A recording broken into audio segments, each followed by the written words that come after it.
Redskins fans, this is Redskins.com Live. I'm Perry Mattern alongside Jake Kring-Schreifels discussing the biggest storylines here so far of Redskins training camp. This is day 4. The Redskins are off tomorrow, and as you can see, tarps on the field. There's going to be no walkthrough here this afternoon, so we decided to take the opportunity, kind of a checkpoint here, Jake, and full pads today, and there was plenty of intensity. Yeah, it's funny because I was going to say, you know, if you're really to sum up these first 4 days, not a lot of that really, right. and then it really kicked into gear that second half of practice, and it was really started just one play. It was a option play. Alex Smith runs over to his left in the red zone, pitches it to Byron Marshall. Monte Nicholson is angling towards him, and nothing really in terms of contact or anything, but some jawing back and forth between them all the way back to the huddle. DJ Swearinger, of course, overhears it, gets a little riled up. Why is someone talking to Monte about, you know, whatever his intentions are? And then it really started to amp up in terms of volume, and you know that's when they started jawing. And then the rest of practice, and it was really the third team unit that really took over the rest of practice. There was a lot of contact there, and then as a result, you kind of had the first and second stringers chirping a lot. It turned into a lot of fun. So those of you that are joining us here, try to drop some questions in here for us. We'll try to get to them. We're going to be on for about 15 minutes here, recapping this, and then we'll be back again on Thursday before another off day on Friday here at Skins Camp. And Jake, you know, big storylines that have stuck out to you so far. I think the wide receiver unit has really impressed me a lot so far. I mean, look, everyone is interested about how Alex Smith is going to transition.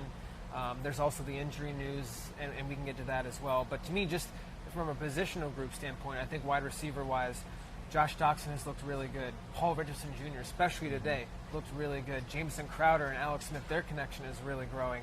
And then you look at even some of the younger guys, Maurice Harris, Robert Davis, really impressing so far. Yeah. And Robert Davis, I would say, has really, you know, and this is a guy that they've liked from the start, but he's been very good. And Maurice Harris is the same way. And what you love about those guys is so consistent in what you know you're going to get out of them. But I think on top of what you were saying about, you know, Richardson, Dox, and Crowder, obviously those three are your main three. Right. Not only have they looked good, but the chemistry that they've had with Alex Smith has been really good. And you see them talking so much throughout the workouts. Yeah, and that's one of the things that Josh Doctson has mentioned a lot, just over the last couple of days already. You know, he'll complete a play. Alex Smith will come over, you know, encourage him, talk to him, give him some support, really get into his ear a little bit about what he liked out of that or what he thinks could be better. And Josh already said he's learned a lot so far in just these few days of just getting on the same page. I think that's one thing that he really likes as a receiver is, okay, you make a little slight adjustment. How do we improve this? And Alex is right in his ear. Same with Jameson. He noticed Alex's leadership style in the huddle, just giving guys support. Hey, let's be sharp in the huddle. It's just the little things that I think these guys really feed off of early in camp, because it's hard to gauge yourself so early. And so when you get that positive feedback, especially from a guy who's 14 years in the league, that's really the other thing. Well, and you think about Alex Smith as a guy that has gone through so much change throughout his career. He probably knows how much it means to be reassured about things. And certainly, you know, he's working with receivers that know this playbook better than he does, so why not go to them and figure out what can we do better? And it's really encouraging to see them, you know, think about each little route, even when it's not 11 on 11, about the timing and those kinds of things. Yeah. Now, on the defensive side, unfortunately, Daron Payne, that's really the big story. Going to be out 2 to 3 weeks after getting his ankle stepped on in that would have been Wednesday's or Tuesday's practice. But still, getting these guys back together, it seems like there's a lot of confidence, kind of camaraderie-wise, in everyone knowing what they're going to be doing. Yeah, I mean, and it was kind of highlighted today by the fact that it was brought up in Jay Gruden's press conference that, you know, he has for the first time 2 safeties that are going to be returning that have played in the system and were really starters at the end of the year. And it's funny because you don't think about that as being a huge impact, but when you look at what the Redskins have had at safety the last few years, it's been a lot of mixing and matching veterans, younger guys, never really been on the same page for more than a few months at a time. They kind of set the tone, DJ and obviously Monte getting back there and getting in sync. This is Monte Nicholson's first full off season that he had. So you get those 2 guys and that helps set the tone. And then of course defensive line, it kind of goes the opposite way too at the foundation. Jonathan Allen, feeling a lot more confident. He's talked about that too this week. Really, he's talked a lot. Yes, just the fact that he's in general, talked. kind of just the way he's talked. So let's get to some questions. First one looking at here, Chris Bishop from Facebook. How has Chris Thompson looked coming off his season-ending surgery? And really, just I think first and foremost, the fact that he was ready for the first day of camp was pretty exciting. Yeah, I mean, I would say it's more how does he feel right now as a person? Because it's been a while since he's been able to really get some reps on the field, and I think he's looked fine. He's only been doing individual and 7-on-7 drills. So when you think about Chris Thompson being back to form, it's hard to really evaluate anything when he's not engaging in full team drills just yet. But I think the fact that he's doing these progressions on the field with 7-on-7s, just getting his reps with Alex, getting just those basic ideas and concepts down, I think that's always encouraging. It seems we talked today, and he said the big thing is just kind of cutting without thinking about it. Right. That's the mental hurdle. Yeah. Right, and that goes for a lot of guys, including another question from Eric Messer, and it's the same thing. Saw Reed planting and cutting great today at camp. Is it okay to be hopeful? And I would say it's okay to be hopeful. I mean, I think Jordan has looked really good, and I think beyond him, him in a vacuum looking good, you have to be really excited with what he could do with Alex Smith. Yeah, and I would say the fact that he talked about getting the sesamoid bones removed that were both, I guess, fractured last year. Right. Let's not act like we know what those are. But I don't have any awareness of what sesamoid bones are, but I think they're small. But regardless, it's just like you have that opportunity to now have a solid foundation on your feet, and it always trickles back to your whole body. That's the biggest thing. I think last year was his toe was healed in some ways, but it still impacts his hamstring. It still impacts parts of his body when you're not fully 100%. He's had that time to recover. Now his feet are fine, and I think that's where the rest of his body can now strengthen and get better. A lot of questions regarding Deron Payne. As we already mentioned, he's going to be out 2 to 3 weeks. But a question from James Rainey on Facebook, who has stepped in for Payne with him being out, and another camp for Phil Taylor to try to make this team. And Phil was a guy that we can't say 100% because we don't know. He had season-ending surgery before the 53-man was announced. But last year he was going to be on the team. Right. He was really a strong suggestion to be that starting nose tackle, and I think it was just so devastating to see him go down in that preseason game. Yeah, he has stepped up. I thought originally they might try Tim Settle in there, but they have gone with Phil, at least in the first unit, and Tim Settle will go in and obviously play nose tackle over the second and third stringers.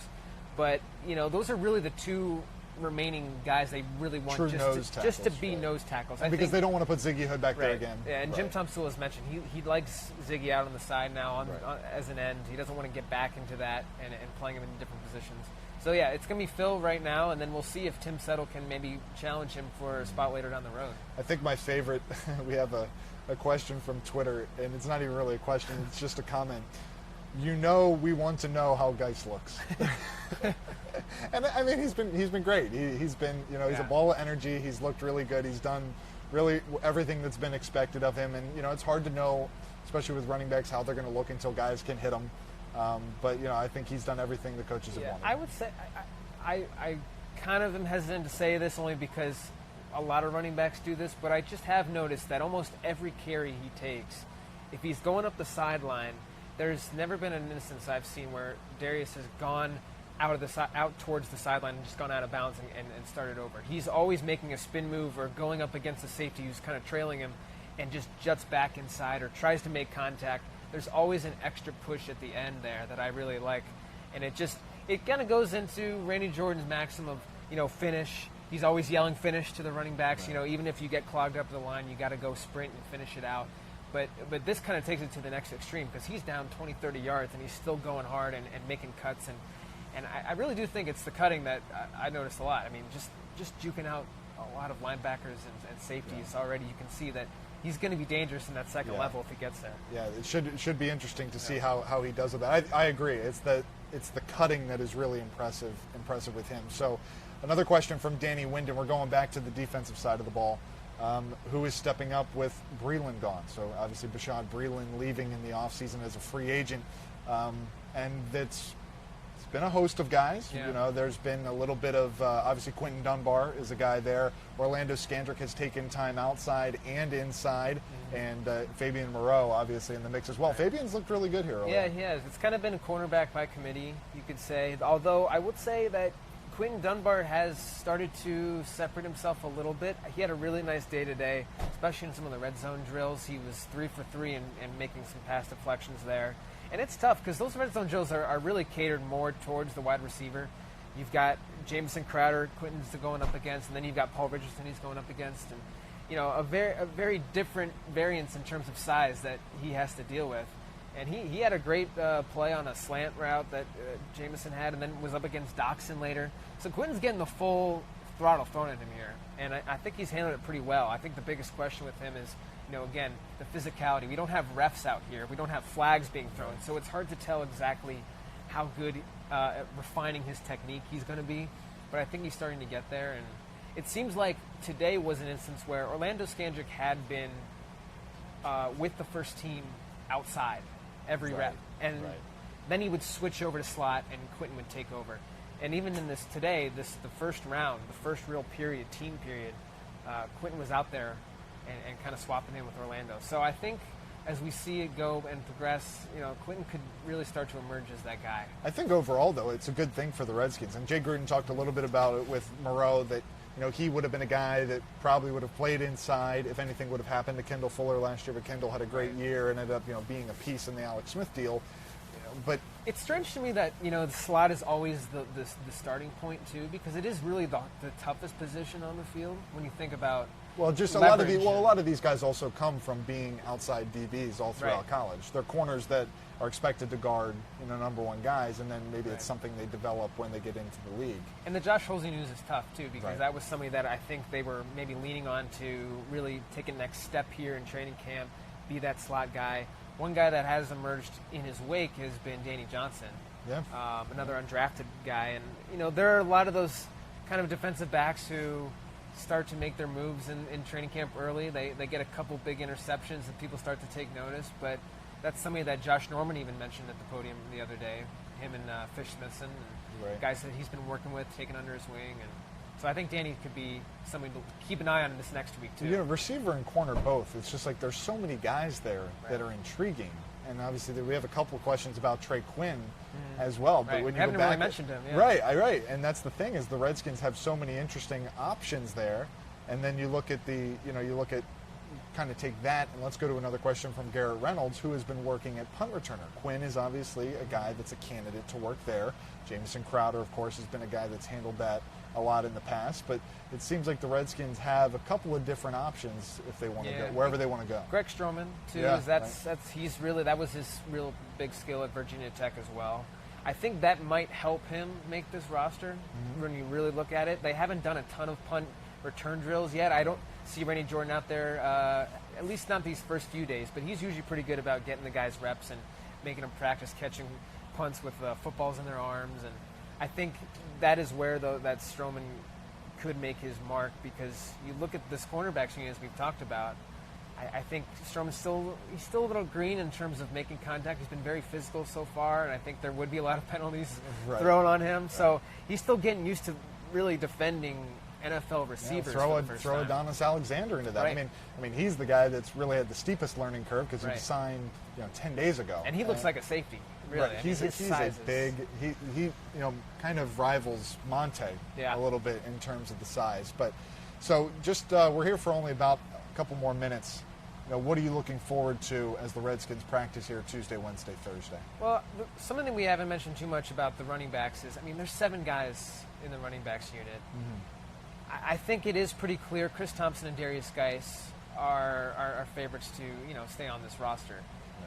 You just, after that, it really is a question mark, and it's no disrespect to Rob Kelly or Samaje Perine, but there are, as Capri Bibbs will tell you, there are 5 NFL guys still on this roster in the running backs unit. Well, no, it could be 6. You count Byron Marshall in there as well. And now Rob Kelly, decent amount of first-team carries today. Right. And obviously him and Samaje bring similar skill sets and obviously a lot of experience. But then on the other side, Jay Gruden was asked about this in a press conference, I think 2 days ago. How much do you have to think about someone that is going to fill that Chris Thompson role if Chris is not ready or something would happen to him? And that's where Capri Bibbs and Byron Marshall come into the picture. And let's not even forget Martez Carter. Yep. I mean, there are a lot of guys right now, and I think the hard thing is these first 4 days of camp. Randy Jordan wants to get these guys mixed in as much as possible. Different units, different quarterbacks under center.